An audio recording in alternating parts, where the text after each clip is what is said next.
প্রশ্ন, জ্ঞানের উৎস ও স্বরূপ সম্পর্কে লোকের মতবাদ সবিচার আলোচনা করো। উত্তর, প্রখ্যাত ব্রিটিশ দার্শনিক জন লক হলেন একজন অভিজ্ঞতাবাদী দার্শনিক। তিনি বুদ্ধিবাদের বিরোধিতা করে দাবি করেন যে বুদ্ধি নয়, অভিজ্ঞতাই হলো জ্ঞানের একমাত্র উৎস। আর যে মতবাদ অনুযায়ী দাবি করা হয় ইন্দ্রিয় অভিজ্ঞতাই হলো জ্ঞানের একমাত্র উৎস, সেই মতবাদকে বলা হয় অভিজ্ঞতাবাদ।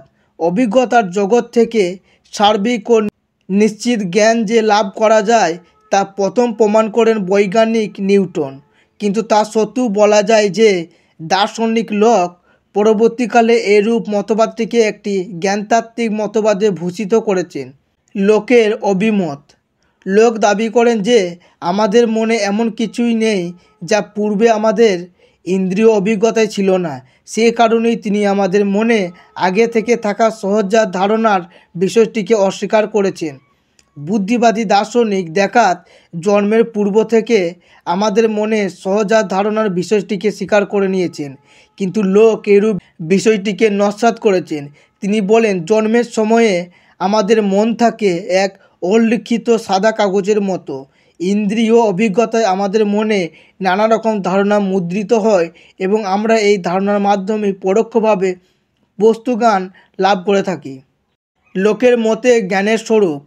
লোকের মতে জ্ঞান হলো ধারণাসমূহের মধ্যে মিল বা অমিল। এই ধারণা গঠিত হয় সরাসরিভাবে দেখা বস্তুর গুণের মাধ্যমে।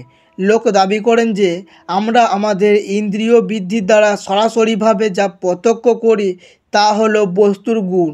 এই গুণ হলো দুই প্রকারের, মুখ্য গুণ ও গৌণ গুণ। মুখ্য গুণ হলো বস্তুর অবিচ্ছেদ্য গুণ, আর গৌণ গুণ হলো বস্তুর ওপর ব্যক্তিমনের বা জ্ঞাতার আরোপিত গুণ। এই উভয় প্রকার গুণ দিয়ে গঠিত হয় ধারণা। এই ধারণার মাধ্যমে বস্তুকে পরোক্ষে জানা যায়। ধারণাকে তাই বলা হয় বাহ্যবস্তুর প্রতিনিধি। সে কারণেই লোকের জ্ঞানতাত্ত্বিক মতবাদকে বলা হয় প্রতিনিধিমূলক বস্তুবাদ বা প্রতিরূপী বস্তুবাদ। লোকের বক্তব্য সমালোচনা। লোকের জ্ঞানতাত্ত্বিক মতবাদ সূক্ষ্ম যুক্তিতর্কের ওপর প্রতিষ্ঠিত হলেও তা কখনোই সমালোচনার ঊর্ধ্বে নয়।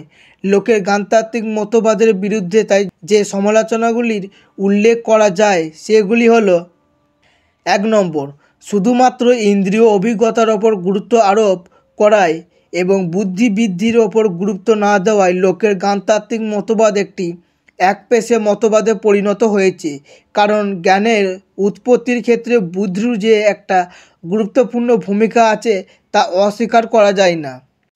2 নম্বর, দার্শনিক লোক তার জ্ঞানতত্ত্বের ক্ষেত্রে ইন্দ্রিয় অভিজ্ঞতায় বিশেষ বিশেষ বস্তুর ধারণার মাধ্যমে আরোহমূলক পদ্ধতিতে জ্ঞানের বিষয়টিকে উল্লেখ করেছেন, কিন্তু জ্ঞানতত্ত্বের ক্ষেত্রে আরোহমূলক পদ্ধতি ছাড়াও যে আরোহমূলক পদ্ধতির ভূমিকা আছে তা অস্বীকার করা যায় না। 3 নম্বর, বস্তু হলো মূর্ত বিষয়, কিন্তু ধারণা হলো অমূর্ত বিষয়। ইন্দ্রিয় অভিজ্ঞতার মাধ্যমে আমরা মূর্ত বিষয়কে দেখতে পারি, অমূর্ত বিষয়কে নয়। অথচ লোক দাবি করেন যে আমরা সরাসরিভাবে ধারণাকে প্রত্যক্ষ করি, পরোক্ষ বস্তুজ্ঞান লাভ করি। একজন অভিজ্ঞতাবাদী দার্শনিক হিসেবে লোকের এরূপ মতটি কখনোই সমর্থনযোগ্য নয়। এখানেই সমাপ্ত। ভিডিওটি ভালো লাগলে লাইক করবে, তোমার কোনো কিছু জিজ্ঞাসা থাকলে কমেন্ট করবে এবং এই ধরনের ভিডিও পাওয়ার জন্য চ্যানেলটিকে সাবস্ক্রাইব করে পাশে থাকা বেল আইকনটিতে ক্লিক করে দেবে। ধন্যবাদ।